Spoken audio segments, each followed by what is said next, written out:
Olá, bom dia a todas e a todos. Vamos dar início à nossa aula de processo penal 1, uma temática hoje nova a respeito da ação penal. Eu vou iniciar aqui o compartilhamento de tela, no nosso tradicional roteiro, que facilita aqui para que vocês possam acompanhar. Perfeito. Pronto. Agora eu acredito que vocês já visualizem, né? Ok. Bom, na aula passada, nós trabalhamos, nas duas últimas aulas, nós trabalhamos a questão do inquérito policial, e naquela oportunidade apresentávamos o inquérito policial como um procedimento de cunho administrativo, portanto não jurisdicional, que é uma espécie de procedimento preparatório para a ação penal.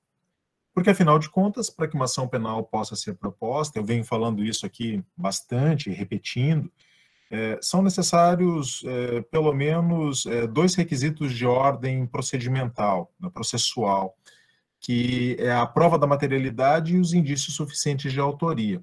Evidente que quando eu falo em prova de materialidade e indícios suficientes de autoria, eu estou aqui pressupondo os aspectos materiais, né? Pelo menos a tipicidade, ela está aí embutida nesses elementos que nós estamos aqui mencionando. Daí que o inquérito policial, ele exista como procedimento no intuito de colecionar esses dados que preparam uma ação penal. Daí, inclusive, eu mencionar que o inquérito policial não é uma fase obrigatória, não é um procedimento obrigatório para a ação penal. Ele é instrumental para a ação penal. De modo que, se o Ministério Público, né, o titular da ação penal pública ou o titular da ação penal privada, o querelante, já possuírem os elementos de materialidade de autoria pré-constituídos sem a necessidade da instauração do inquérito policial, a ação penal ela pode ser intentada naturalmente de forma direta, né, sem passar por essa fase, essa fase pré-jurisdicional. Bom, nós fizemos esse apanhado nas aulas passadas, colocamos aqui um traçado geral e dogmático para vocês nesse sentido, e hoje eu gostaria de falar um pouco a respeito da ação penal. Bom, eu começo com um esclarecimento que está colocado, inclusive, no nosso roteiro, né, e que vocês podem acessar, que a ação penal, vocês sabem, já fizeram, ela é um tópico que é comum tanto à disciplina de processo penal quanto à de direito penal. Aqui no nosso currículo da UFSC, inclusive, eu creio que ela esteja presente lá em Direito Penal 2, né? Quando vocês estudam a teoria da pena, e vocês analisam a ação penal. Já fizeram essa disciplina, mas quando a fizeram, o professor de direito penal, ele dá ênfase nos aspectos de direito material, especificamente. Não é nossa função aqui, em processo penal, retornar a esses mesmos elementos, repeti-los. Não, pelo contrário. Então, a nossa função aqui é ressaltar alguns aspectos processuais, alguns aspectos procedimentais que são próprios ao CPP, né, para que nós não fiquemos aqui numa repetição de conceitos que vocês já analisaram. Portanto, a disciplina de ação penal, que vocês viram em Direito Penal 2, e a disciplina de ação penal, que vocês verão agora em Processo Penal 1, elas estão trabalhando com elementos complementares. A complementaridade do direito material com a complementaridade do direito formal, ok? Bom, primeiramente, eu gostaria de chamar a atenção de vocês, e, na verdade, não é chamar a atenção, é repetir, né, voltar a alguns conceitos antigos que vocês já tiveram em outra disciplina, e lembrá-los, né, que nós temos no Brasil 3 modelos de ações penais, né? Ação penal pública incondicionada, cuja forma de exercício é através da denúncia proposta pelo Ministério Público. Perfeito? A ação penal pública condicionada, que é proposta através de denúncia do Ministério Público, mas condicionada a uma representação. Né?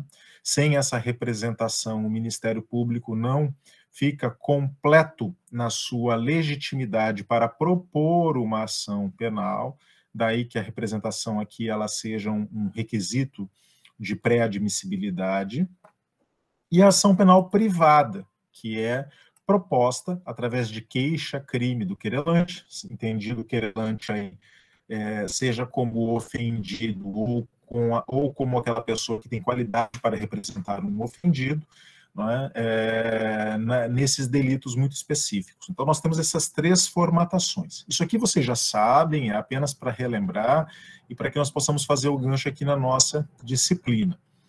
Agora, em matéria de direito processual, estritamente falando, eu gostaria de começar essa disciplina com vocês mencionando, né, e não é novidade para nenhum de nós aqui, que nós temos uma grave crise no sistema penitenciário nacional. E crise essa que se estende tanto pelo sistema definitivo, né, aquele que cumpre uma pena definitiva proveniente de uma sentença penal condenatória, quanto no seu aspecto provisório, né, aquele que está preso em flagrante delito, aquele que está preso em virtude de uma prisão preventiva, de uma prisão temporária, né? Nós temos aí um superencarceramento que é reconhecido, inclusive, já como o 3º maior do mundo, né? O que é bastante grave. Então, diante dessas circunstâncias, é que vem crescendo todo um movimento de tentativa de não prisonização, seja no aspecto definitivo, seja no aspecto provisório. Então, o direito processual e material penal, eles vêm construindo instrumentais para tentar evitar a prisonização, para tentar evitar a própria ação penal.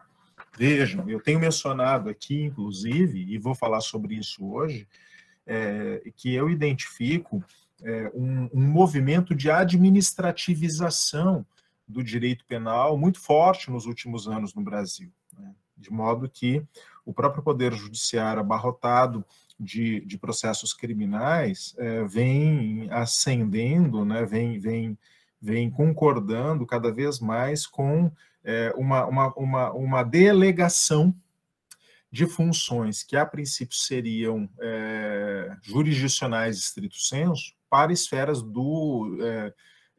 administrativas, como o Ministério Público, que poderiam resolver demandas penais no âmbito administrativo, através de acordos, né? Acordos realizados diretamente com os acusados, não é?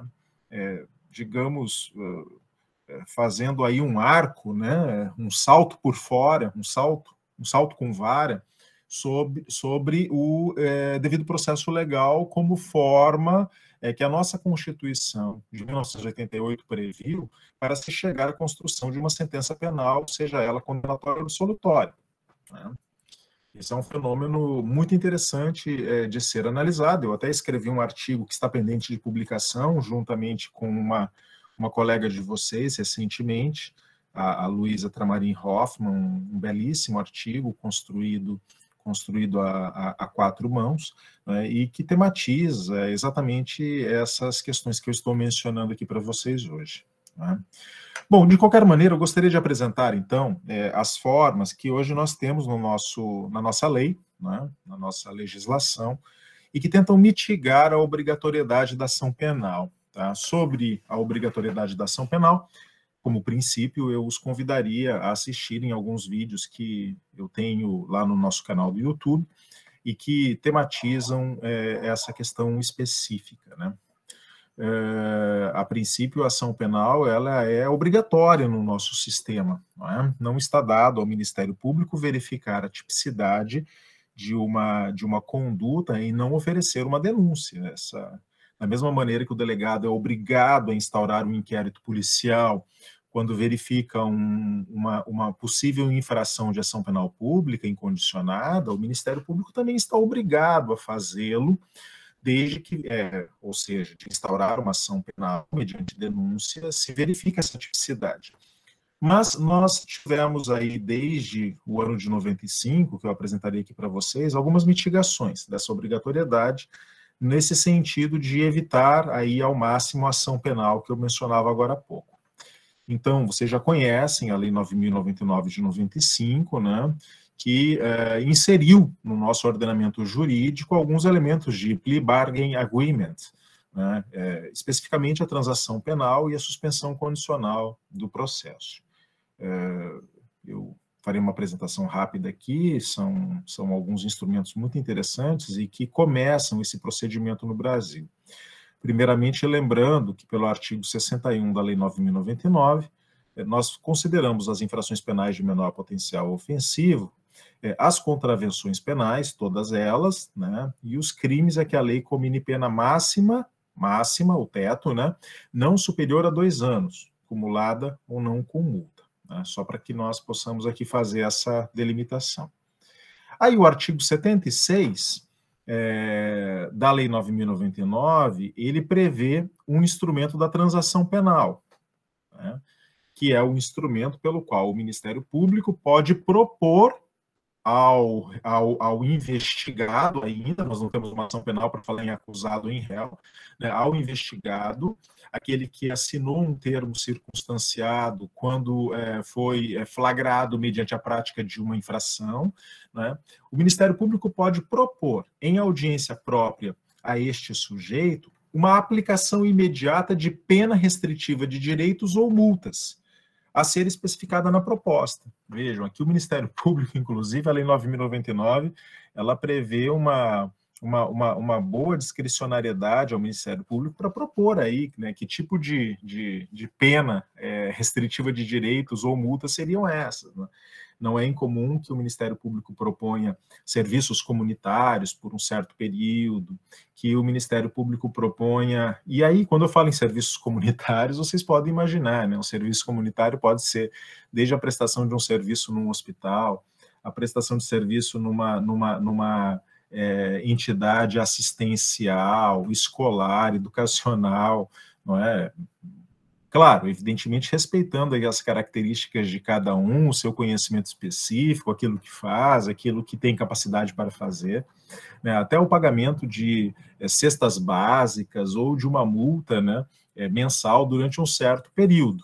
Tá? A transação penal ela acaba sendo essa proposta que é feita pelo Ministério Público em audiência ao possível infrator como uma proposta para não institucionalização da própria ação penal, para que o sujeito não seja denunciado. Se este sujeito aceita a proposta feita pelo Ministério Público de transação penal, ele cumpre esses requisitos, e cumpridos esses requisitos, o Ministério Público ele peticiona para o juiz, informando o cumprimento desses requisitos legais, deste acordo, e o juiz extingue a punibilidade deste investigado, de modo que a ação penal nem chega a ser proposta. Vejam vocês, nós não temos a instauração do momento jurisdicional. Nós temos aí a extinção da punibilidade na fase pré-jurisdicional. É por isso que eu menciono que a transação penal, como plea bargain agreement, ela é uma modalidade que visa mitigar o princípio da obrigatoriedade, não permitir que nós cheguemos a uma ação penal. Um instrumento muito interessante, utilizado largamente no nosso ordenamento jurídico. Tá? A outra modalidade que nós temos, na própria Lei 9.099, é prevista como a suspensão condicional do processo, tá? Ou também chamado por muitos de sursi processual. A suspensão condicional do processo, ela é diferente da transação penal. A transação penal, ela é um instrumento que é utilizado antes da instauração da ação penal, antes do oferecimento da denúncia. Então, ela evita que o Ministério Público denuncie aquele sujeito. Já a suspensão condicional do processo, ela já está atuando num segundo momento. Nós já estamos falando em processo, ou seja, já houve uma denúncia do Ministério Público, seja porque o sujeito não aceitou a transação penal, ou porque não era cabível a transação penal nos termos legais, mas essa denúncia já foi oferecida. E, nesse sentido, em havendo possibilidade legal, possibilidade essa que está dada no artigo 89 da Lei 9.099, né, nos crimes em que a pena mínima combinada for igual ou inferior a 1 ano, abrangidas ou não por esta lei, o MP, ao oferecer a denúncia, poderá propor a suspensão do processo. Nós chamamos essa suspensão do processo também de sursi processual, né? Diferenciando aqui do sursi de direito material, que vocês estudaram lá em Direito Penal 2, né? Que lá é o sursi, ali é a suspensão condicional da pena. Aqui, nós não estamos falando numa suspensão condicional da pena, porque não existe ainda pena imposta por uma sentença transitada em julgado, claro. Aqui nós estamos falando de sursi processual, suspensão do processo, por 2 a 4 anos, desde que o acusado não esteja sendo processado ou não tenha sido condenado por outro crime, né, e presentes os demais requisitos do artigo 77 do Código Penal. Vejam vocês, portanto, que entre a suspensão e a transação, a suspensão é mais gravosa, né? A suspensão é mais gravosa. Eu sempre brinco, né? Você não vai negar a transação penal lá atrás para aceitar a suspensão condicional do processo depois, porque você até pode fazê-lo, só que não seria muito inteligente, né? Porque afinal de contas, na suspensão você tem aí condições mais gravosas. Enquanto uma transação penal ela dura em média uns 6 meses, na prática jurisdicional brasileira, uma suspensão condicional do processo pode durar de 2 a 4 anos, né? Impondo maiores restrições de direitos que a transação penal. Então, é muito comum, se for aceitar, que aceite a transação penal e não deixe que uma ação penal seja instaurada mediante denúncia para aceitar uma suspensão condicional do processo depois. É claro que isso é livre e faz parte aí da estratégia traçada com a defesa, né? Mas parece, primeiramente assim, pelo menos teoricamente falando, uma coisa ilógica. Ambas evitam, com isso, que a transação penal evita que a ação penal seja instaurada e a suspensão condicional do processo tranca esta ação, né? Suspende essa ação já instaurada com a finalidade de verificar no estágio probatório, no período de prova em que ela tramita, se o sujeito cumpre aquelas condições e, cumpridas aquelas condições, naturalmente o juiz ele decreta também extinta a punibilidade, tá? Esses instrumentais inseridos pela Lei 9.099, como eu mencionei para vocês, eles são amplamente utilizados, vocês verão isso no seu cotidiano, tá? De forma muito intensa. E agora, com o advento do pacote anticrime, nós tivemos aí a inserção de um novo plea bargain agreement, de uma nova forma de acordo processual proposta pelo Ministério Público para evitar ação penal. Ou simplesmente aí, né, como a gente vem falando, como nós estamos falando ultimamente de forma abreviada, o ANPP, né? O ANPP, o Acordo de Não Persecução Penal, que, né, é uma das maiores inovações realmente do pacote anticrime de 2019, pelo menos no que tange a evitar a ação penal, né? No que consiste, afinal de contas, o acordo de não persecução penal? Tenham em mente, primeiramente, que o ANPP ele também é um acordo proposto pelo Ministério Público para uma não instauração de ação penal, né? Ou seja, um negócio jurídico que eu particularmente localizo no interior disso que eu estou chamando de administrativização do processo penal brasileiro, de transferência de responsabilidades jurisdicionais para as esferas administrativas do Ministério Público, tá? É claro aí que nós temos todo um debate se isso é conveniente ou inconveniente. Eu não faria agora, pelo menos não nesse momento, porque eu estou preocupado aqui com aspectos mais dogmáticos, tá? Vejamos então no que consiste o ANPP, né? O artigo 28A do Código de Processo Penal, inserido pelo pacote anticrime, diz que, não sendo caso de arquivamento, a conduta é atípica, a conduta está prescrita, arquiva, né?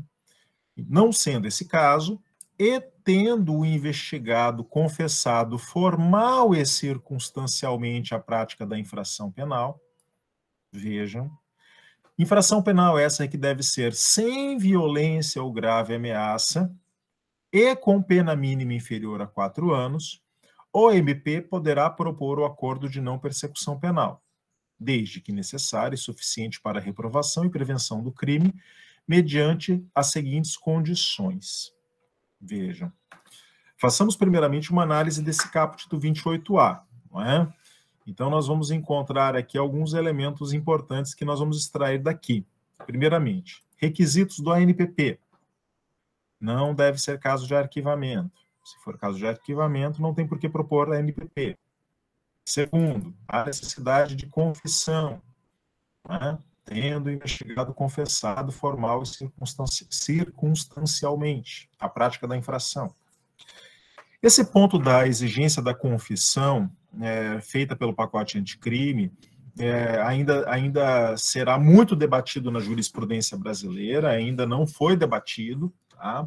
Mas ele já vem sendo contestado por ampla margem da teoria nacional, visto que existe um princípio constitucional, que é o princípio constitucional do silêncio, né, que nos leva ao velho princípio do nemo tenetur sede tegere, ninguém é obrigado a produzir prova contra si mesmo.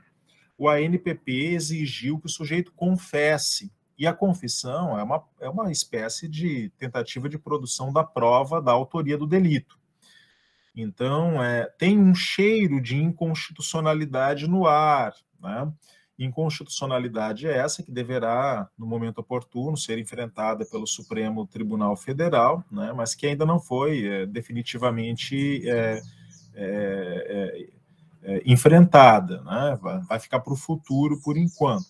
Uma temática aí bastante interessante, tem bastante gente escrevendo sobre isso, fazendo TCC, artigos, né, sobre essa questão específica da confissão. Fiquemos atentos aí, portanto, com os desdobramentos desse debate. Essa infração penal, ela deve ser sem violência ou grave ameaça à pessoa, né? Se houver aí violência ou grave ameaça à pessoa, está excluída a aplicação do ANPP, e a pena mínima do crime, a pena prevista para o crime deve ser inferior a 4 anos, tá? Então, esses são os requisitos legais previstos pela legislação. A legitimidade ativa, Ministério Público. E aqui, nesse sentido, eu gostaria de mencionar para vocês que o Supremo Tribunal Federal já julgou diversas vezes que o ANPP, ele é um poder discricionário do Ministério Público. Feito? Ou seja, não podendo ser considerado um direito público subjetivo do investigado. Feito. Eu sei que existem muitas opiniões, principalmente na teoria, na doutrina, no sentido de que o ANPP deveria ser entendido como um direito público subjetivo do réu, do acusado. O que significaria dizer que se o Ministério Público se nega a propor o ANPP, o acusado, o investigado, poderia se socorrer do Poder Judiciário no sentido de impor esta obrigação, esse chamado benefício. Tá? Não é o que vem decidindo o Supremo Tribunal Federal e o STJ, muito pelo contrário. Né? Nós veremos que existe aí a possibilidade de um recurso administrativo no interior do próprio Ministério Público, quando o membro do MP se negar a ofertar o ANPP. Mas as decisões das nossas cortes superiores, elas vêm sendo no sentido de que deve morrer aí nesse aspecto administrativo, de forma que o Poder Judiciário não poderia ser acionado para suprir essa negativa. Tá? Interessante esse debate, e inclusive esse artigo que eu mencionei para vocês agora, que nós construímos em conjunto, eu e a Luísa, foi exatamente analisando esses aspectos, especificamente da natureza jurídica do ANPP perante a nossa legislação. Tá? Bom, dito isso, quais são as condições? As condições que o investigado deve cumprir, né? Primeiramente, reparar o dano ou restituir a coisa à vítima. Isso aqui, o Ministério Público ele vai analisar o caso concreto e vai verificar quais desses requisitos, quais dessas condições se aplicam, né, ao caso concreto, quais são as melhores condições que ele pode propor para o investigado. Por exemplo, reparar o dano, restituir a coisa à vítima, se ela puder ser restituída, né? Aqui é a questão do retorno ao status quo ante, né, ou na impossibilidade de restituir o status quo ante. Então, aí você repara o dano ocasionado. Né? Renunciar voluntariamente a bens e direitos indicados pelo Ministério Público, como identificados, né, como instrumentos, produto ou proveito de crime. Prestar serviços à comunidade ou a entidades públicas por período correspondente à pena mínima combinada ao delito, vejam que interessante, diminuída de 1 a 2/3, em local a ser indicado pelo juízo da execução. Pagar prestação pecuniária a ser estipulada nos termos aqui da lei, né, a entidade pública ou de interesse social, a ser indicada pelo juízo da execução, que tenha preferencialmente como função proteger bens jurídicos iguais ou semelhantes aos aparentemente lesados pelo delito. Cumprir por prazo determinado outra condição indicada pelo MP, desde que proporcional e compatível com a infração penal imputada. Vejam, vocês já perceberam que esse rol de condições previsto pela lei, ele é um rol mínimo e exemplificativo. Ele não precisa ser aplicado tudo aqui. O Ministério Público ele vai analisar aquilo que se adequa ao caso concreto que está analisando. Né? Nem sempre a questão é de reparação do dano, nem sempre a questão é de renúncia voluntária a bens e direitos, nem sempre, né, a prestação de serviços à comunidade ela é praticamente aplicável a todas as hipóteses, mas tem que analisar o caso concreto. Né, pagar a prestação pecuniária, tem que analisar o caso concreto. Né, ou seja, e o Ministério Público, pela cláusula do inciso 5º, pode, inclusive, verificar outras possibilidades. Então, vejam que nós temos aqui apenas um rol exemplificativo de condições que o Ministério Público propõe para aquele sujeito que adere ao ANPP, e cumpridos esses requisitos, ele obteria aí a extinção da sua punibilidade nos mesmos moldes da transação penal e da suspensão condicional do processo que eu mencionei aqui em data de hoje para vocês. Perfeito? Outra diferença, não é? Em relação à transação penal e à suspensão condicional da pena. Os crimes abrangidos pelo ANPP, eles são aqueles crimes que têm a pena mínima inferior a 4 anos. Não é? Sendo que essa aferição, ela deve levar em consideração as causas de aumento e de diminuição aplicáveis ao caso concreto. Tá? Eu vou voltar a essa questão daqui a pouco, porque com a inserção do ANPP no Brasil, para mim ficou muito claro que nós temos hoje 3 categorias de gravidades de delitos. Crimes de menor potencial ofensivo, crimes de médio potencial ofensivo e crimes de maior potencial ofensivo. Isso ficou bem claro para mim nessa nova estruturação. Né? E eu vou mostrar aqui para vocês uma tabelinha que eu criei para que nós tenhamos clareza disso. Tá? Exclusão. Quando a ANPP não deverá ser aplicável? Né? Vejam, o parágrafo 2º ele diz: o disposto no caput deste artigo não se aplica nas seguintes hipóteses. Né? Acho que tem alguém aí com o microfone aberto, vou pedir para fechar. Isso, só para não dar aqui as interferências. Né? Quando não será cabível a aplicação do ANPP? Né? Se for cabível transação penal de competência dos juizados especiais criminais. Por quê? Aquilo que eu acabei de mencionar. A transação penal, ela é aplicável naquelas hipóteses das infrações de menor potencial ofensivo. Então, elas não devem estar no regime do ANPP, devem estar no regime da Lei 9.099. São regimes diferentes. Então, exclui. Se o investigado for reincidente, ou se houver elementos probatórios que indiquem conduta criminal habitual, reiterada ou profissional, exceto se insignificantes as infrações penais pretéritas. Vejam, então essas hipóteses aqui, elas inserem ao Ministério Público um amplo rol de discricionariedade para verificar e para justificar por que não está aí propondo a NPP para aquele sujeito. Não é? O MP ele se baseia nesses fundamentos legais. Ter sido o agente beneficiado nos últimos 5 anos ao cometimento da infração em acordo de não persecução penal, transação ou suspensão condicional do processo. Esse requisito ele está presente para todas as hipóteses de plea bargain agreement que eu mencionei aqui hoje. Tá? Uma vez que você foi beneficiado por transação penal, por suspensão condicional do processo ou por ANPP, você não pode utilizar esse acordo, esse benefício legal novamente nos próximos 5 anos, qualquer um deles. Tá?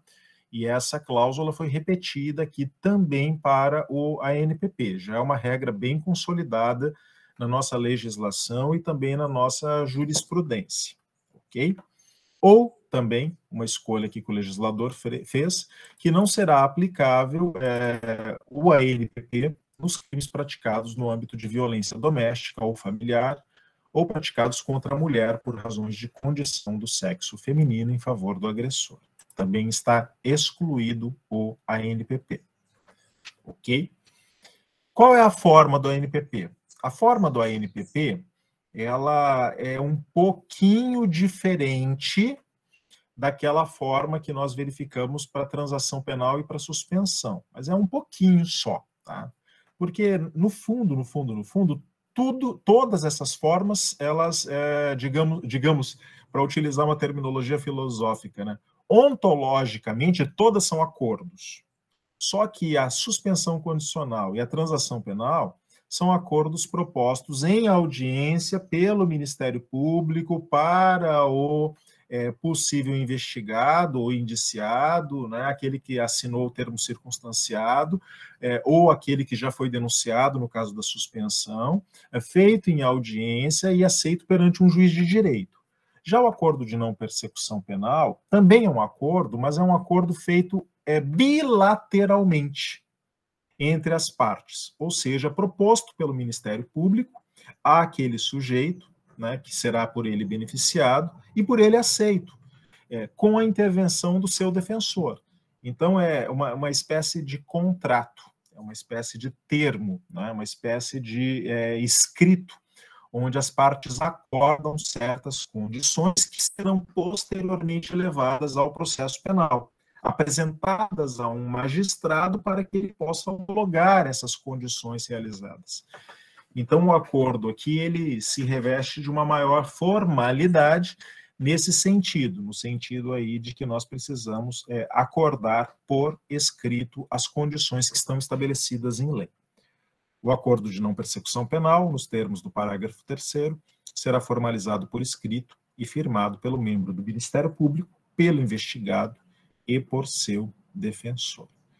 Como eu mencionei para vocês, este termo, né, esse acordo será levado aos autos pelo Ministério Público, o juiz marcará uma audiência de verificação de voluntariedade, afinal de contas, esse é um requisito que está presente lá no Código Civil, vocês já estudaram, né, as condições do ato jurídico perfeito, e uma dessas condições é exatamente a voluntariedade, né, ou seja, que aquele acordo não seja fraudado, que aquele acordo tenha tido uma aderência de vontade sem vícios, né, sem vícios que possam macular o ato jurídico. Aqui nós também queremos fazer essa verificação, se o sujeito não foi coagido de alguma maneira a assinar o ANPP, portanto, há essa audiência de verificação da voluntariedade, onde o juiz realizará aqui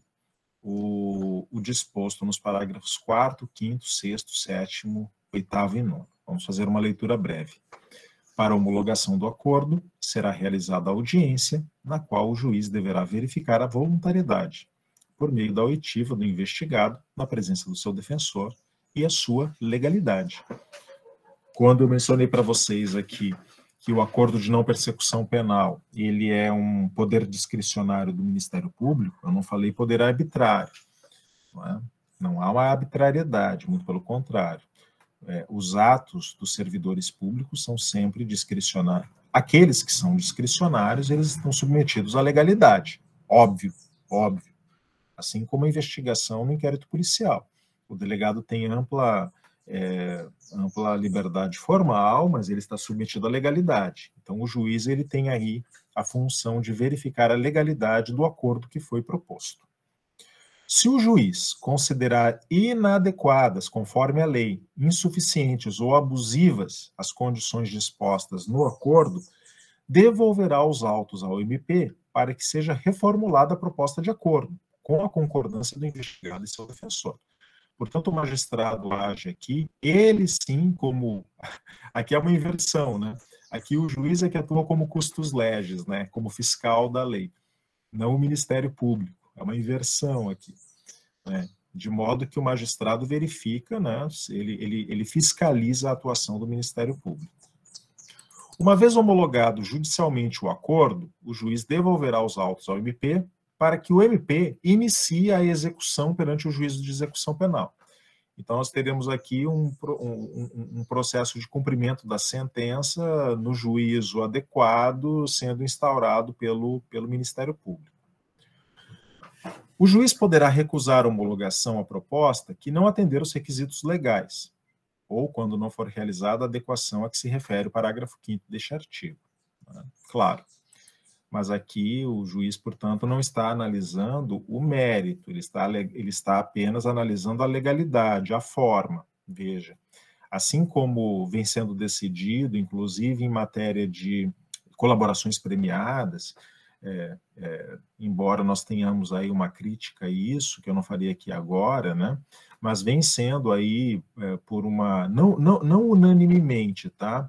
Mas por uma boa parte da jurisprudência do Supremo Tribunal Federal, dos acórdãos do Supremo Tribunal Federal, vem sendo entendido, inclusive, que não caberia ao magistrado fazer a análise de mérito desses acordos de colaboração premiada, do NPP, mas apenas aspectos formais, tá?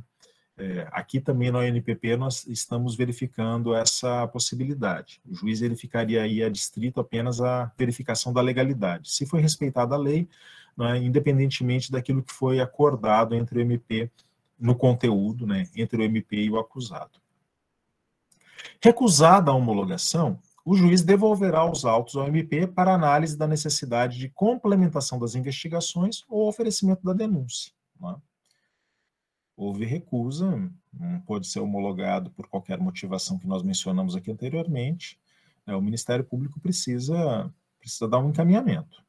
É questão de complementar as investigações, de continuar investigando, melhorar um pouco aí a verificação probatória daquela situação, é questão de oferecer denúncia direto, né, tendo sido aí frustrada a possibilidade de um acordo prévio, né, que bloquearia a ação penal, não foi possível.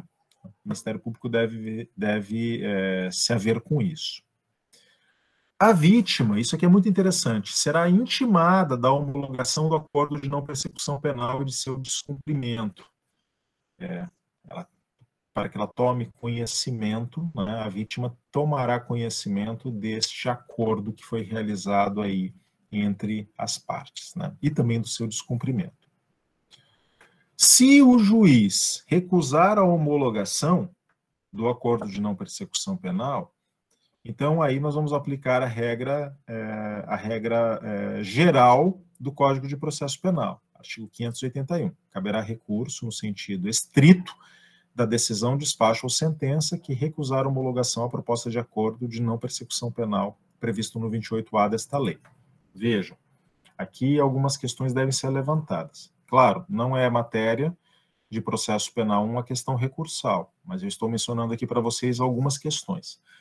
O recurso em sentido estrito, essa é a terminologia utilizada, ele é o correlato lógico no processo penal do agravo de instrumento do processo civil, tá?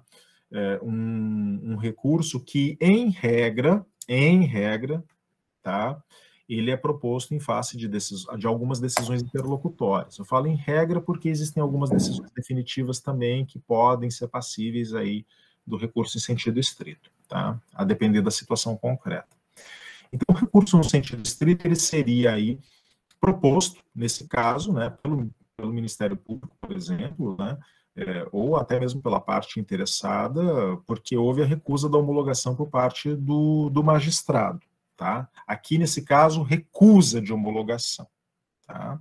Recusa.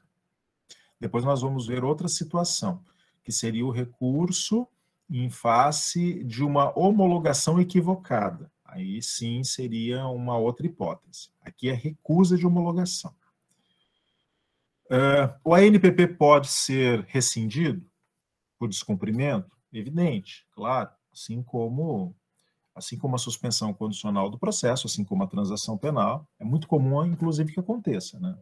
Quantas vezes na minha vida eu vi, né, chega lá aos autos a comunicação que o sujeito não cumpriu o acordo firmado na suspensão condicional do processo, não cumpriu a transação penal, não cumpriu a NPP. Portanto, uma vez aí descumpridos esses acordos, né, nos termos do parágrafo 10º, o MP comunicará ao juízo para que ele seja rescindido. E, naturalmente, qual é a consequência? O oferecimento da denúncia. Denúncia essa que havia sido bloqueada pelo ANPP, e que agora, vejam, isso não significa que o sujeito está condenado, pelo contrário, agora ele vai começar a responder uma ação penal. Nós estamos falando aqui tudo previamente, né? Ele vai responder uma ação penal, ele vai utilizar o seu direito ao contraditório e ampla defesa, claro, e ao final ele poderá ser condenado, como poderá ser absolvido numa sentença definitiva, mas nós estamos aqui tentando criar, inclusive, mecanismos para que essa ação penal não tramite. Vejam, não tramite. São instrumentais prévios para evitar a ação penal. O descumprimento do acordo de não persecução penal pelo investigado também poderá ser utilizado pelo MP como justificativa para o eventual não oferecimento da suspensão condicional do processo. Vejam, é claro que o sujeito não cumpriu o acordo de não persecução penal. Veja, mas é cabível, pela pena aplicada ao delito, a suspensão condicional do processo também. O MP pode dizer, olha, já não cumpriu o acordo. Não cumpriu o acordo antes do oferecimento da denúncia. Agora oferecida a denúncia, seria, teoricamente, cabível a suspensão condicional do processo pela pena aplicada abstratamente ao delito. Mas se ele já não cumpriu a NPP, eu deixo de propor a suspensão condicional do processo. Vejam. Né? Justo, né? Justo. Aí, senão você fica também perdendo muito tempo com uma situação onde, muitas vezes, aquele sujeito está enrolando, né? Está empurrando, como se diz popularmente, está empurrando com a barriga para frente a questão. Né? Então, aqui há essa possibilidade. Essa é uma questão fundamental. Vejam, né? Gera antecedentes, né? A celebração e o cumprimento do acordo de não persecução penal não constarão de certidão de antecedentes criminais, exceto para os fins previstos no inciso 3 do parágrafo 2º, ou seja, para uma nova concessão de acordo de não persecução penal no prazo de 5 anos previsto em lei. Essa é uma regra fundamental que se aplica a todos os instrumentais que nós estamos apresentando para vocês aqui hoje. A transação penal, a suspensão condicional do processo e ao NPP. Vejam, uma vez que quando vocês aceitam uma transação, quando vocês aceitam qualquer um desses acordos, vocês não estão admitindo a culpa. Não estão admitindo a culpa. É por isso que a teoria vem batendo muito fortemente na exigência de confissão que o ANPP fez, porque é da natureza jurídica desses instrumentais que o sujeito aceite sem que ele assuma a culpa antecipada por um delito, de modo que, rescindido esses acordos, tramitará uma ação penal. O sujeito poderá se defender, poderá ser absolvido ainda. Vejam vocês. Então, exigir a confissão antecipada, ela significaria exigir a produção de uma prova contra si mesmo por antecipação, que viola os próprios princípios da Constituição da República Federativa do Brasil de 1988, mais especificamente o direito ao silêncio, mais especificamente o nemo tenetur sede tangere. Percebam, não é? Então, é claro, muita gente liga para mim, né, os alunos de direito principalmente, né, sofreram uma situação qualquer aí da vida e tiveram que firmar uma transação penal, tiveram que firmar uma suspensão condicional do processo, tiveram que firmar uma NPP, e aí eles ligam para mim e perguntam a primeira coisa: isso vai me prejudicar no concurso para juiz? Isso vai me prejudicar no concurso para promotor? Parágrafo 12, ele já está aqui dando a deixa, né? Não. Cumpridos esses acordos, haverá extinção da punibilidade. A extinção da punibilidade faz com que o crime nunca tenha existido.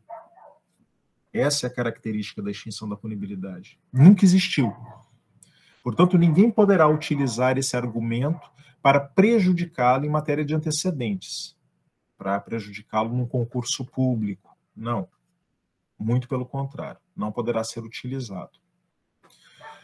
Bom, naturalmente e obviamente, né, cumprido o acordo, qualquer um desses acordos, a extinção da punibilidade por parte do magistrado, né, ela é matéria que se impõe, né? Está lá no parágrafo 13, mas decorre aí da natureza das coisas, né? Eu mencionei para vocês, inclusive, que havia um recurso administrativo, quando eu disse lá atrás que o Supremo vem decidindo que o ANPP ele é um poder discricionário do Ministério Público, portanto, ele deverá ficar aí no âmbito do Ministério Público. Né? No caso de recusa por parte do MP, em propor o acordo, o investigado poderá requerer a remessa dos autos ao órgão superior na forma do artigo 28 deste Código, ou seja, um recurso para o próprio Ministério Público, para a esfera administrativa, que tem aí poder de recurso administrativo sobre aquele promotor de justiça, aquele procurador da República especificamente.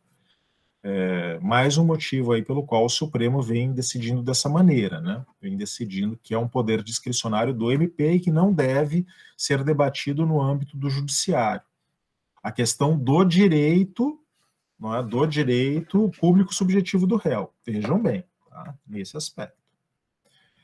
Eu mencionava para vocês também, lá atrás, né, eu volto aqui um pouquinho, lá atrás eu disse que a recusa de homologação por parte do juiz leva ao recurso em sentido estrito da decisão, nesse caso específico.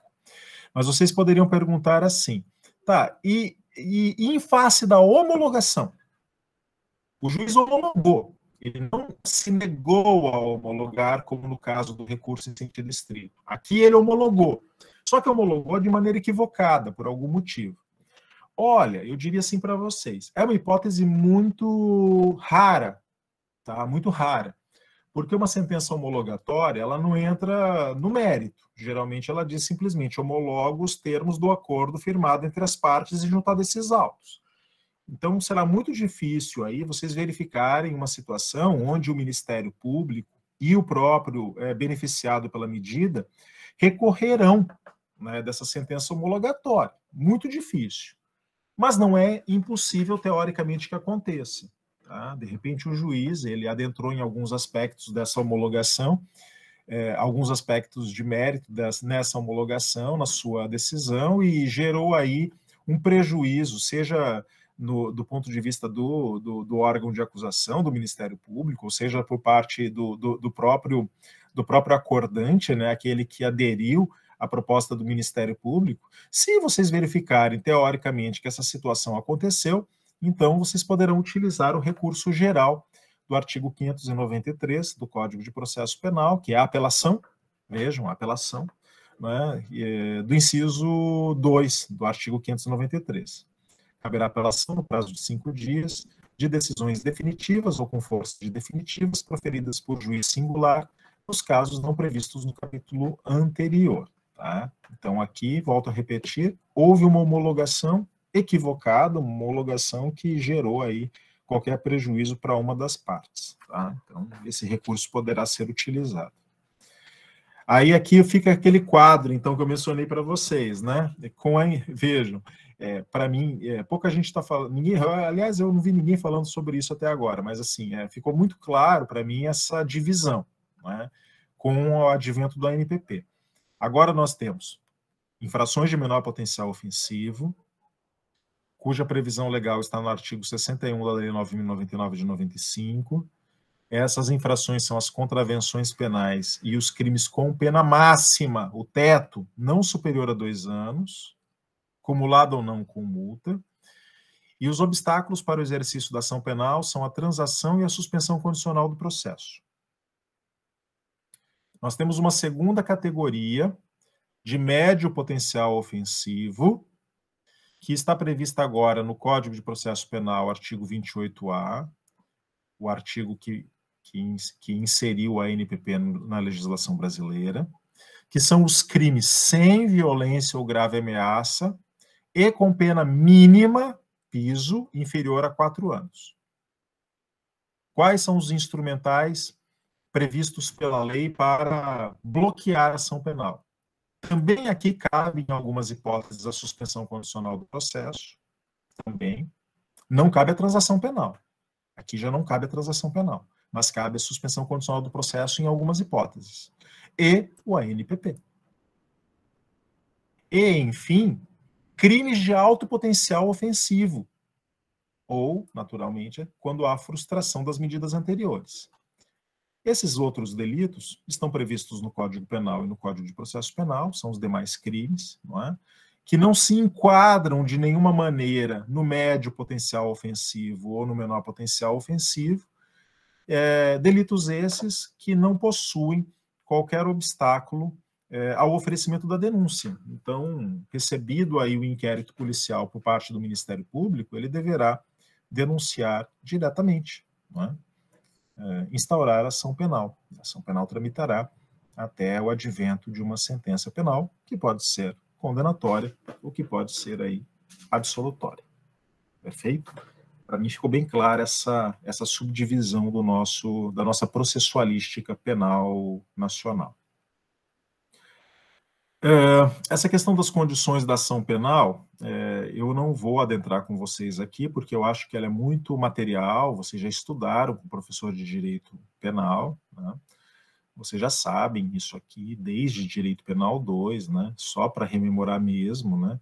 Que as condições da ação penal são a legitimidade, a possibilidade jurídica do pedido e a justa causa, né? Vocês já viram isso aqui. Legitimidade é essa ativa por parte do MP na ação penal pública e do querelante na ação penal privada, e a passiva, naturalmente, o imputado, né? O imputado é o sujeito a quem se atribui a prática de uma infração penal. No final, se ele será condenado como autor ou não é outra coisa, né? Mas o imputado não é, portanto, aí o condenado, é muito diferente. Possibilidade jurídica do pedido que demanda tipicidade da conduta é o mínimo, né? E a ausência de causas impeditivas, extinções da punibilidade, é o mínimo exigido aqui. E a justa causa, né, que eu venho mencionando aqui todo dia, prova da materialidade, prova da materialidade, prova da materialidade, e indícios suficientes de autoria, né? São aí as 3 condições da ação penal que vocês já estudaram em Direito Penal 2 e que eu estou aqui apenas rememorando. Tá? As condições de procedibilidade também vocês já estudaram amplamente em Direito Penal 2, né? A representação, a requisição do ministro da Justiça, nos casos cabíveis. Essa aqui vocês não conhecem ainda, né? Isso aqui está no Código de Processo Penal. O CPP exige, quando a ação penal for privada, portanto, intentada mediante queixa-crime por um querelante que contrata um advogado, que o advogado conste poderes especiais para ofertar queixa-crime e uma menção breve do fato criminoso na procuração. Amanhã ou depois vocês serão contratadas e contratados como advogados e advogadas para intentar uma queixa-crime. A primeira coisa é constar poderes especiais na procuração, que o seu constituinte assina para você, poderes especiais para oferta de queixa-crime. Sem esses poderes especiais, você não poderá intentar esta ação, e uma breve menção do fato criminoso. Você não vai precisar contar todo o fato. O fato resumido deverá constar da própria procuração. Isso aqui parece uma exigência exagerada em relação a outras áreas do direito, mas é uma proteção ao próprio advogado. Imaginem vocês aí que o advogado ofereça uma queixa-crime, depois o querelante chega em juízo e diga, não, eu não pedi que, eu não trouxe esse fato para o advogado. O advogado agiu aí em excesso de mandato, né? Realizou aí uma queixa-crime que eu não autorizei a fazê-lo. Isso geraria problemas bem graves para o advogado, né? Então, é uma forma de proteção ao profissional do direito que intenta um procedimento tão gravoso como esse, tá? Entrada do agente no território nacional em casos de extraterritorialidade, em matéria de penal, né? Autorização prévia da Câmara dos Deputados no processo de impeachment também, que é matéria de direito penal, vocês já viram todos, tá? Então, aqui é só para rememorar mesmo essas condições da ação penal, não vou me ater a elas aqui.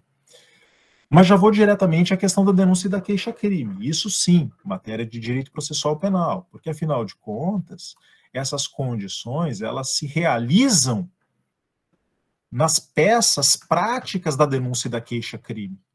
Ora, eu estou falando aqui de ação penal, nós estamos falando aqui, primeiramente eu comecei apresentando os obstáculos a uma ação penal, os instrumentais do plea bargain agreement para que eu evite a ação penal. Mas e quando eu não puder evitar a ação penal? Como que a ação penal como ela é exercida na prática?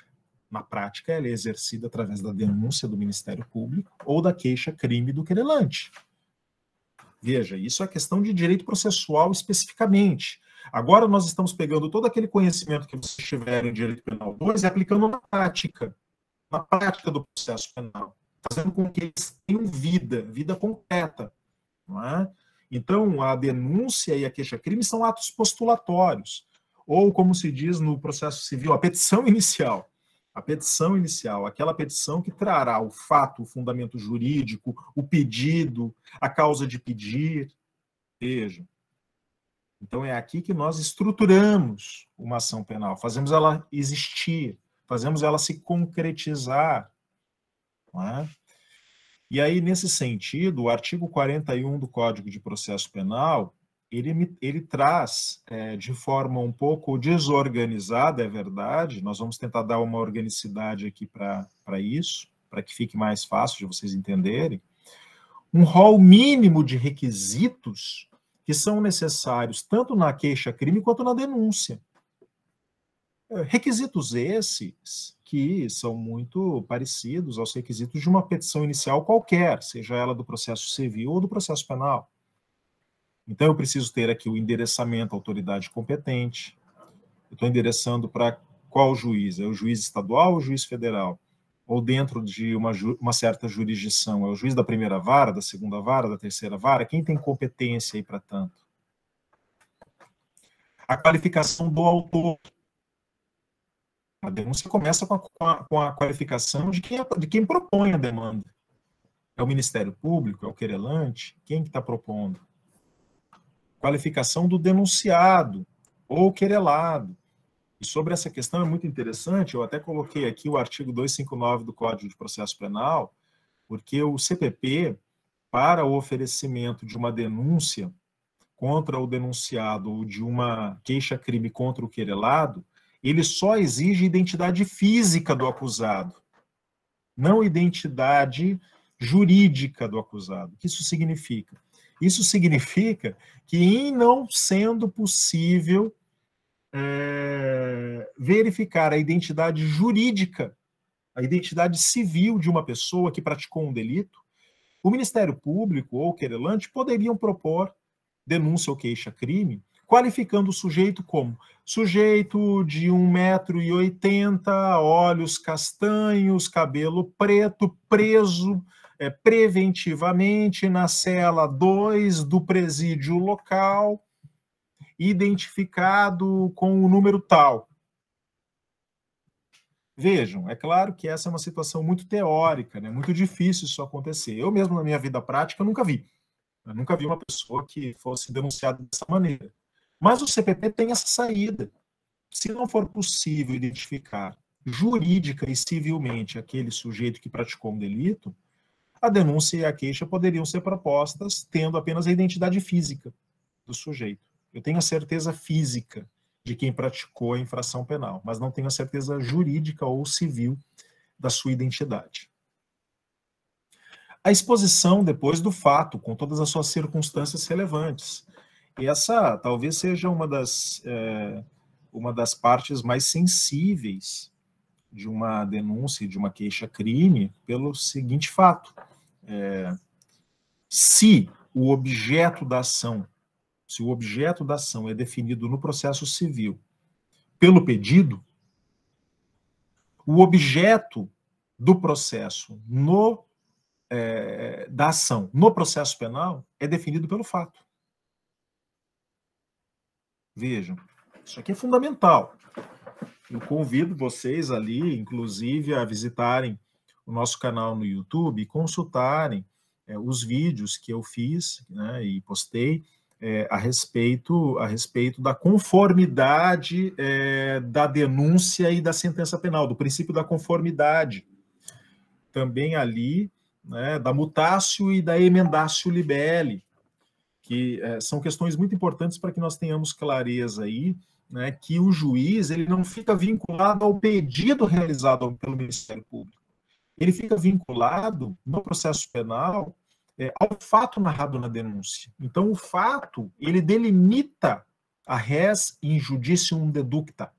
É fundamental que vocês narrem o fato de forma muito perfeita, de forma muito conclusiva, para que nós possamos ter aí a dimensão exata do que foi praticado. O juiz, vejam vocês, se o Ministério Público narra roubo, ele narra roubo e pede condenação por furto, o juiz chega lá na hora da sentença, ele simplesmente condena por roubo, embora o Ministério Público tenha pedido condenação por furto. E por quê? Porque o fato que o Ministério Público trouxe é subtração mais violência. E se esse fato está bem narrado na denúncia, então o juiz ele pode simplesmente condenar aquele sujeito por roubo. Ele desconsidera o pedido de condenação por furto. Isso não poderia acontecer no processo civil. No processo civil, o juiz ficaria delimitado pelo pedido realizado pelo autor, não podendo julgar extra petita, fora do pedido.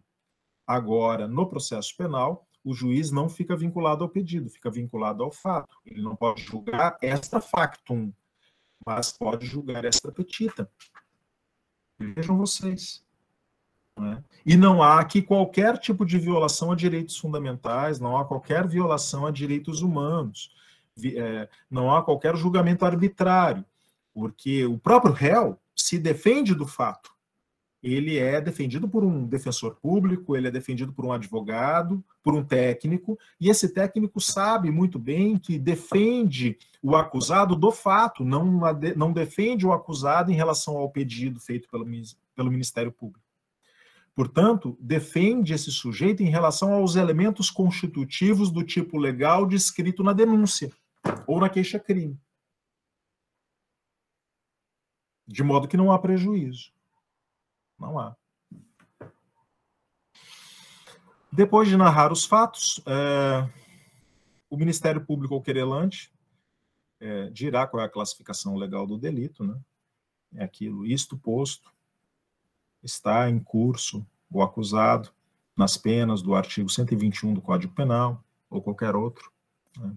Para que o autor ele tem que dizer qual é, afinal de contas, a tipificação que ele acredita que seja a mais adequada, né, para a prática daquele delito. Né?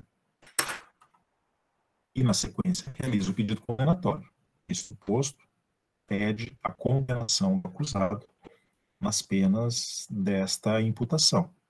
É um pedido condenatório.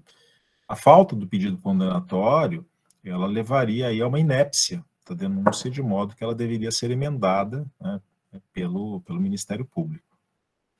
Requer a citação, requisito básico também, né? Em havendo falta desse requerimento, haverá aí a necessidade de emenda à inicial, emenda à denúncia, né? O requerimento de provas testemunhais, documentais ou periciais. Geralmente as provas, vejam, o Ministério Público, ele já junta, em geral, com o inquérito policial, os documentos e as perícias possíveis de serem propostos aqui. Porque a tarefa do Ministério Público durante aqui o inquérito policial é exatamente juntar esses documentos e essas perícias. Então, é claro que o Ministério Público sempre poderá requerer documentos e perícias complementares, claro. Mas, em geral, isso não acontece. Em geral, o Ministério Público já produz as provas documentais e periciais junto com a denúncia. Agora, as provas testemunhais, elas devem ser repetidas em juízo. Então, isso é uma exigência do Código de Processo Penal, porque as provas testemunhais que foram ouvidas na delegacia foram ouvidas sob os auspícios da inquisitoriedade, ou seja, elas não foram submetidas ao contraditório e ampla defesa. Então, elas deverão ser repetidas perante o procedimento jurisdicional. Então, aquele que foi ouvido na delegacia agora volta a juízo para novamente falar a respeito daquilo que viu, mas submetido ao contraditório e ampla defesa praticado pelo advogado do réu, sem o qual essa prova testemunhal não poderia ser utilizada como fundamento último de uma condenação. Vejam, então eu repito essa prova. Essa é uma prova repetível, né? A não ser que ela não possa ser repetida, morreu a testemunha, né? Tudo bem, mas aí, se ela pode ser repetida, ela deve ser repetida. A data e a assinatura, que afinal de contas são os elementos aí autenticadores de um documento como esse. Então eu trago aqui, né, vistos esses requisitos, eu trago aqui um modelo de denúncia queixa-crime muito simples, né, mas que mostra aí na prática como que nós concretizamos tudo isso, né. Então, excelentíssimo senhor doutor, juiz de direito da vara criminal da comarca da capital, aqui vocês vão colocar a vara, né, para delimitar aqui qual é a vara competente para conhecer aquele caso. E aqui vocês terão possibilidades, né? Se eu estou diante de denúncia, ação penal pública condicionada ou incondicionada, o Ministério Público começa a sua qualificação. Se nós estivermos diante de ação penal privada, queixa-crime, então aqui nós teremos um querelante.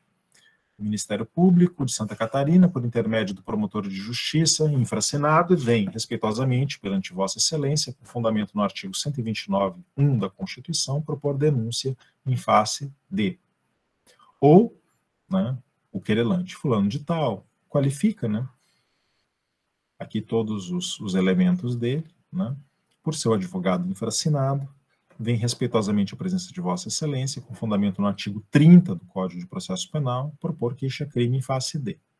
Então, aqui a qualificação, endereçamento, qualificação do autor. Passaremos agora à qualificação do acusado. Em havendo identidade civil e jurídica, né, vocês colocam aqui. Em não havendo a identidade civil, então a identidade física, pelo menos, né? Ele está oferecendo a queixa-crime ou a denúncia pela conduta típica que passa a expor. Como eu disse para vocês, essa parte da narrativa do fato, ela é sensível, né? E aqui eu fiz um modelinho que consta aqui basicamente todos os elementos necessários na narrativa de um fato. Consta dos autos de inquérito policial em anexo, que em data tal, as horas tais, no local tal. Fundamental, né, que esses elementos constem. O denunciado Beltrano, com vontade livre e consciente, com dolo, Utilizando o instrumento tal, a arma do crime, apreendido nos autos e avaliado pelo laudo pericial de folhas tais, o corpo de delito, praticou a conduta tal, ocasionando o resultado tal, descrito no laudo pericial de folhas tais. Vejam, essa fórmula, eu acho ela fantástica. Nós conseguimos aqui criar uma fórmula em 5, 6 linhas, né? 5, 6 linhas, né? Consta dos autos de inquérito policial ou fora dos autos de inquérito policial, porque importa a documentação, né? A data, o horário, o local da prática, o infrator, né? Se é com dolo ou se é com culpa, né? O instrumento do crime, o laudo pericial de verificação deste instrumento, a prática da conduta, e aqui nessa prática da conduta vocês poderão encaixar qualquer delito previsto no Código Penal ou fora dele, um estelionato, um homicídio, um estupro, qualquer coisa cabe aqui, né? E aí a descrição mais pormenorizada, de acordo com essa infração penal prevista no Código Penal, ocasionando um resultado, e aqui, claro, se tem um resultado consumado, se tem ou se tem apenas uma tentativa de resultado, né? Tudo isso descrito no laudo pericial, que também é o corpo de delito, né? O corpo de delito aqui mais especificamente direto, né? O primeiro laudo pericial que eu havia mencionado aqui, ele dizia respeito à arma do crime. Aqui eu estou mencionando o corpo de delito mais de uma maneira direta.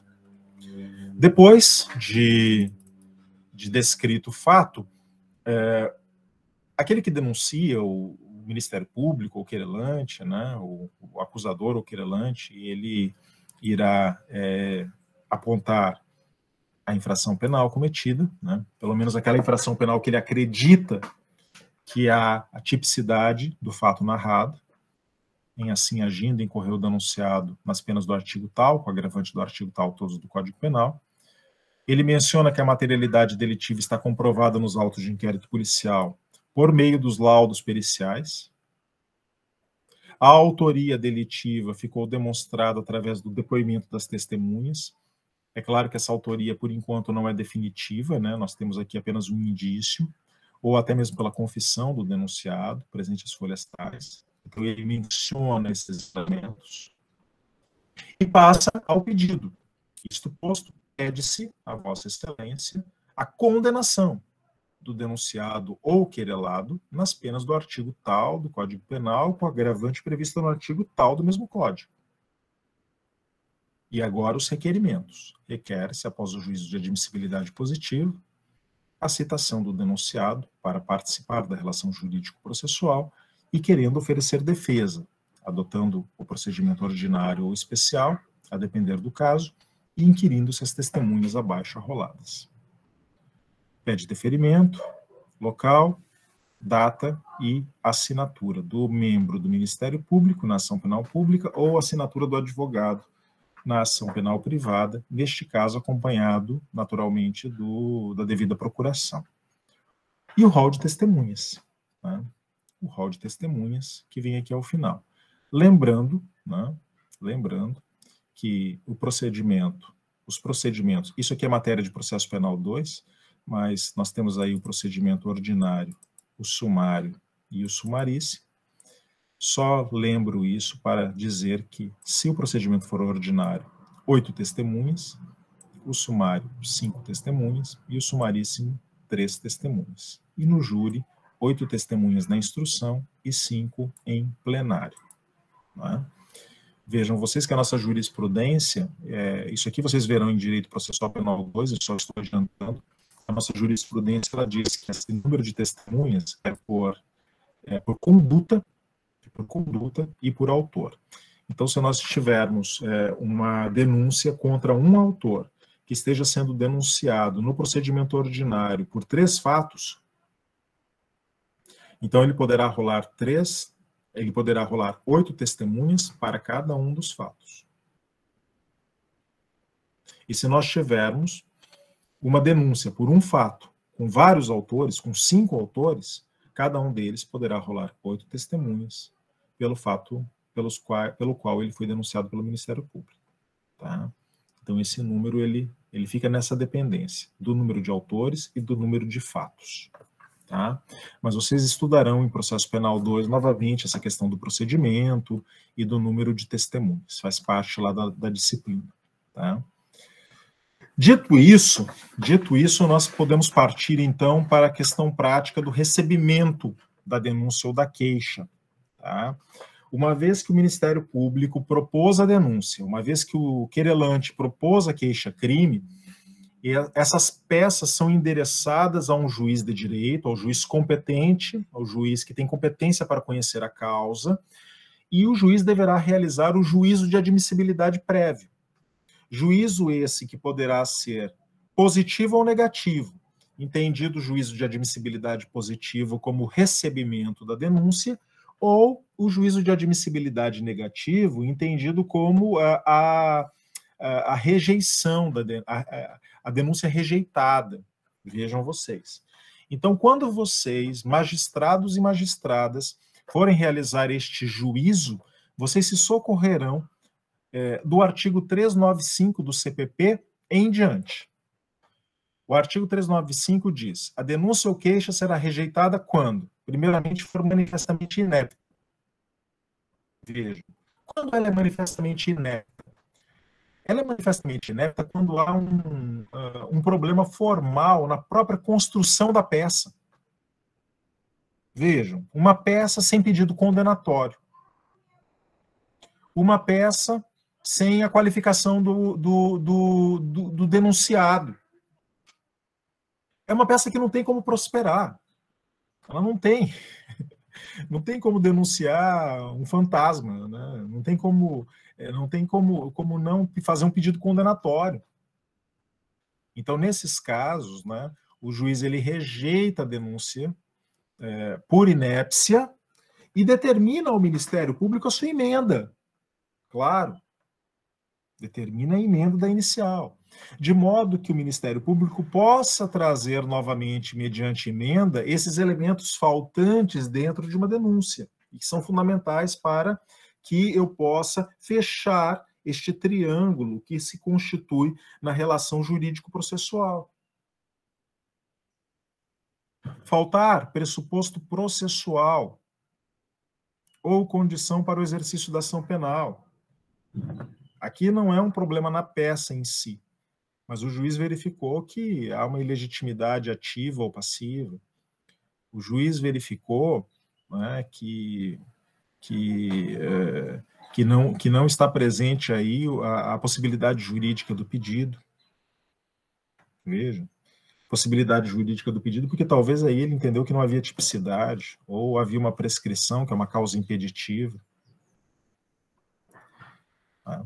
Agora, se o problema for de justa causa, que é a última das condições penais, vocês já se recordam, eu mencionei que a justa causa ela está referenciada tanto na questão da materialidade quanto na questão da autoria.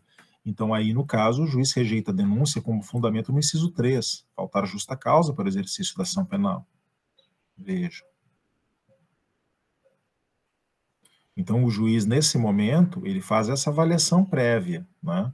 A avaliação da presença dos pressupostos processuais, das condições da ação penal, as 3 condições, e também da conformidade formal da peça.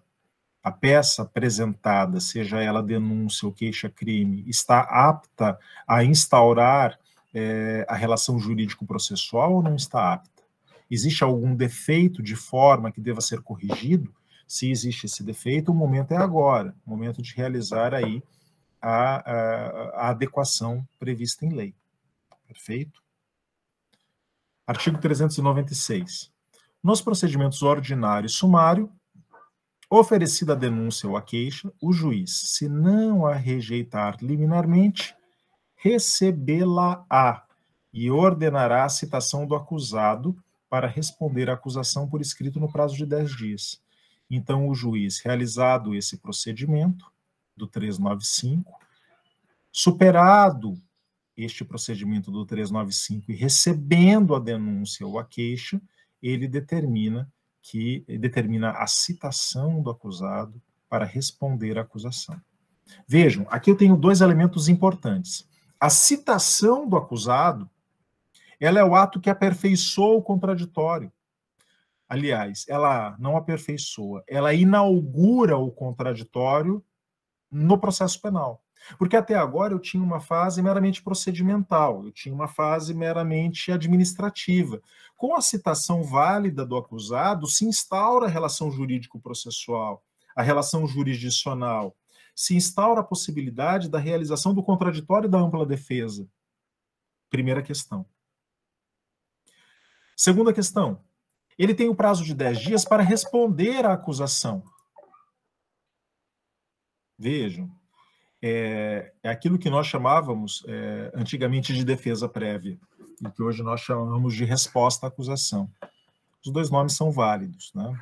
Hoje, tecnicamente, mais adequado à resposta à acusação que a defesa prévia, que era uma terminologia um pouco mais antiga, embora essa questão terminológica seja de menor importância.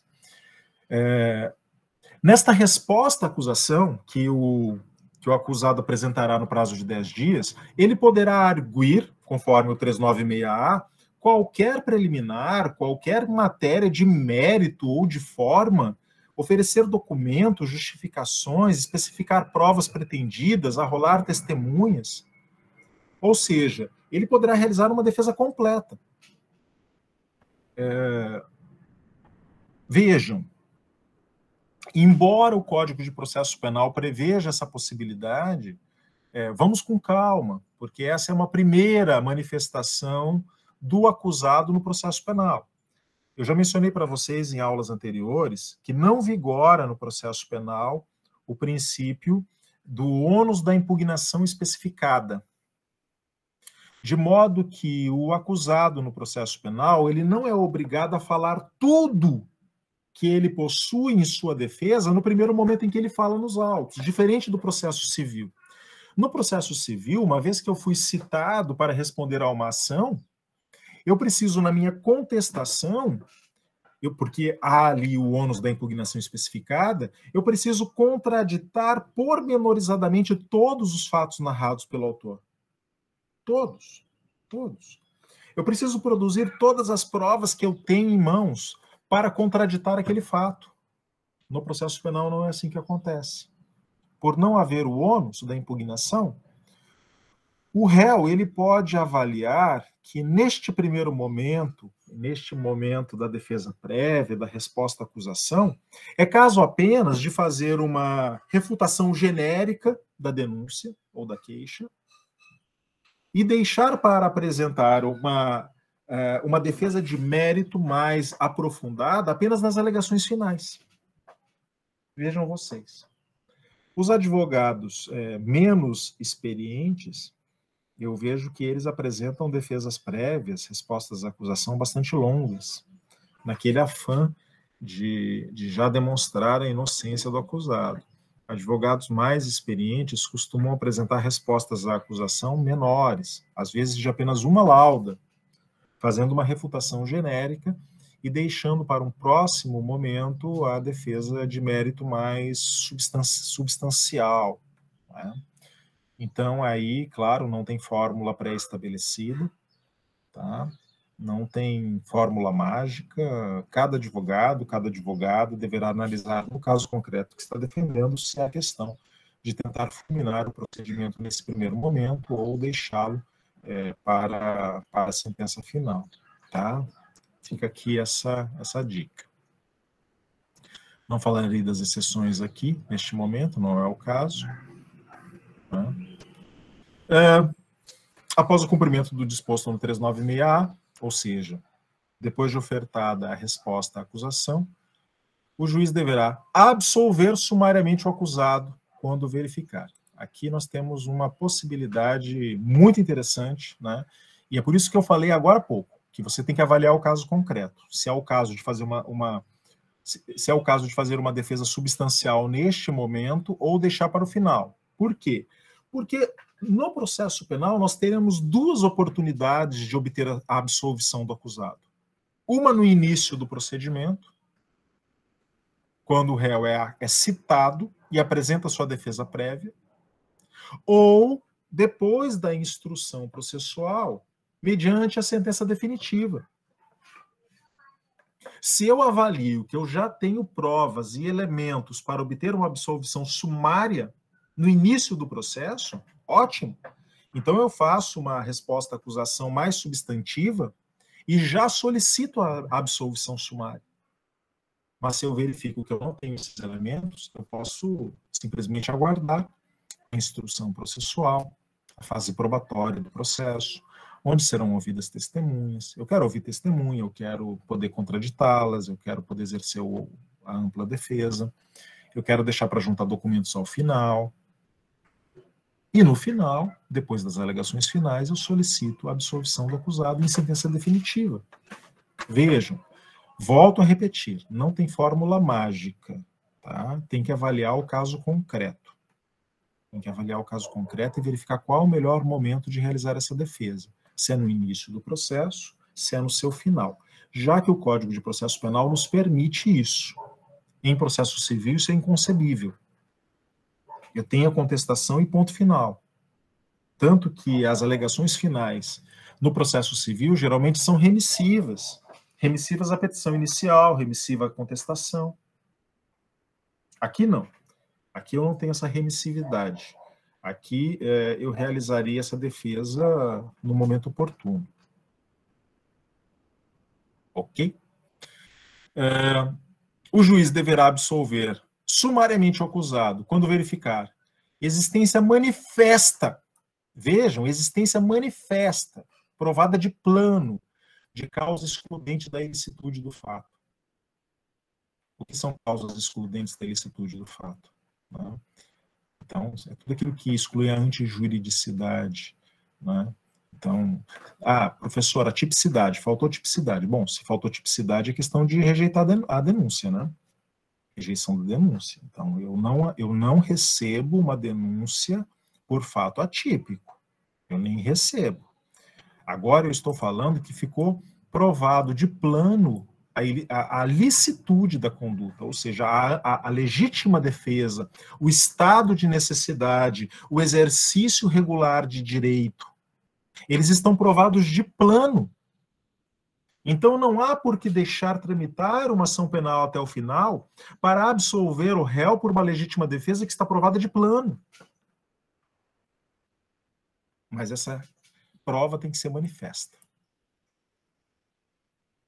Por A mais B, o juiz verifica que essa causa excludente está demonstrada. Existência manifesta também de causa excludente da culpabilidade do agente, salvo inimputabilidade. Bom, todos nós sabemos que a culpabilidade é o juízo de reprovabilidade que recai sobre a conduta de imputável que tinha ou podia ter o conhecimento potencial da ilicitude do fato, sendo, portanto, exigível o comportamento conforme ao direito. Esse é o conceito de culpabilidade no direito brasileiro, pelo qual eu extraio que nós temos ali a imputabilidade, o exercício regular, a imputabilidade, o conhecimento da antijuridicidade e a exigibilidade de comportamento conforme ao direito, como os três elementos que compõem o conceito de culpabilidade. Aqui, o que nós estamos dizendo é que, se for alegado inimputabilidade, o processo precisa tramitar e chegar a uma sentença definitiva. O juiz só pode absolver o acusado inimputável, e é uma sentença absolutória imprópria, né, porque ela vai redundar em medida de segurança, ao final, definitivamente. Mas ele pode absolver sumariamente o acusado pelos outros dois elementos. Pelo conhecimento, por exemplo, por um erro que exclua a antijuridicidade. Não o erro de tipo, né? Porque o erro de tipo ele exclui o dolo, né? Mas um erro de proibição, por exemplo, um erro de proibição, que exclui o conhecimento real, o potencial da antijuridicidade, ou por uma por uma inexigibilidade de conduta diversa, né? Seja ela legal ou extralegal. Dentre as legais, por exemplo, a coação moral irresistível, né? Isso tudo poderia ser reconhecido pelo magistrado no início do procedimento. 3. Que o fato narrado evidentemente não constitui crime. É aquilo que eu falei para vocês. Se o juiz verifica de plano, quando recebe a denúncia, que o fato narrado é atípico, ele já rejeita a denúncia. Mas pode ser que essa atipicidade não ficou clara quando ele recebeu a denúncia, mas ficou clara após o oferecimento da resposta à acusação. Tudo bem. Então agora o juiz, ele declara que o fato é atípico, não constitui crime e, portanto, absolve sumariamente o acusado. Ou extinta a punibilidade do agente por qualquer motivo previsto no Código Penal ou nas leis materiais esparsas do nosso ordenamento. Tá? Se for caso de receber a denúncia ou a queixa, mesmo assim, tá? Mesmo assim, porque o juiz considerou que não era caso de absolver sumariamente o acusado, então aí sim o juiz designará dia e hora para a audiência de instrução e julgamento, ordenando a intimação do acusado, de seu defensor, do Ministério Público e, se for o caso, do querelante e do assistente.